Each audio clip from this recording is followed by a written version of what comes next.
Dictation अभ्यास के लिए हमारे चैनल को सब्सक्राइब करें। चलिए शुरू करते हैं।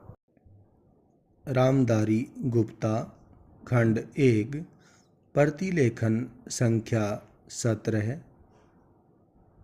Ready start. उपाध्यक्ष महोदय, मैं समझता हूँ कि अब तक इस वैदेशिक नीति पर न केवल इस ओर के सदस्यों ने ही बल्कि दूसरी ओर के सदस्यों ने भी प्रधानमंत्री जी को धन्यवाद दिया है। पूर्ण विराम। इसलिए मैं अपनी तरफ से धन्यवाद देकर उनका बोझ बढ़ाना नहीं चाहता। पूर्ण विराम।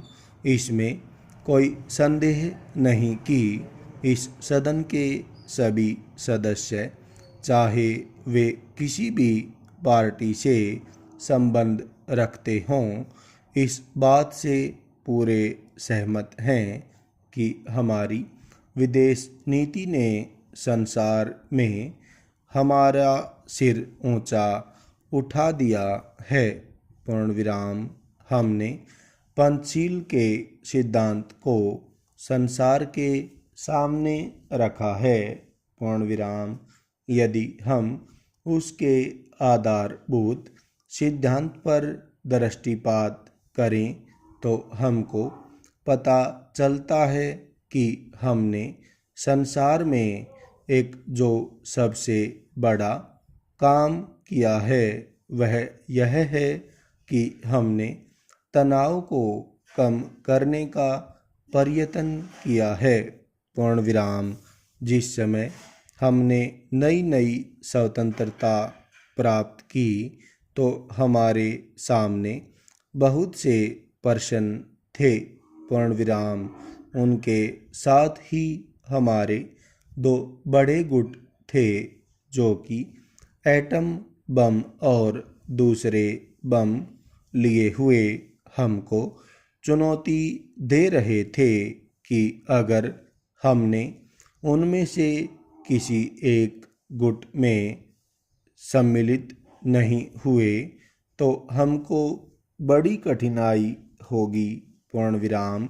उस समय भी हमारे प्रधानमंत्री ने हमारे देश की वैदेशिक नीति को इसी स्तर पर रखा जिसके कारण आज हम संसार में अपना सिर ऊंचा उठा सकते हैं। पूर्ण विराम।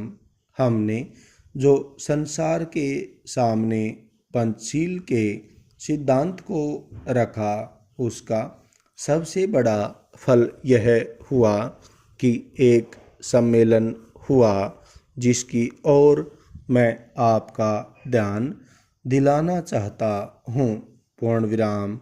इस सम्मेलन में बड़े उत्साह के साथ संसार के 29 राष्ट्रों ने, जो कि एशिया और अफ्रीका से संबंध रखते थे, यह घोषणा की कि हम संसार में तनाव कम करना चाहते हैं और साथ ही हम यह चाहते हैं कि संसार में जो विभिन्न सामाजिक और आर्थिक नीतियां हैं वे साथ साथ चल सकें।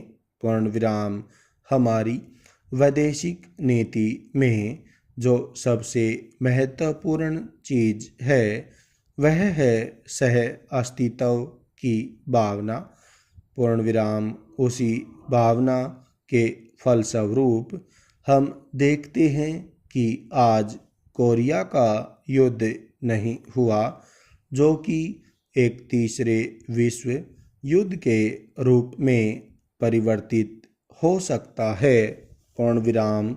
हमारी इस नीति के कारण हमारे अमेरिकी मित्र हमसे कुछ अप्रसन्न भी हो गए।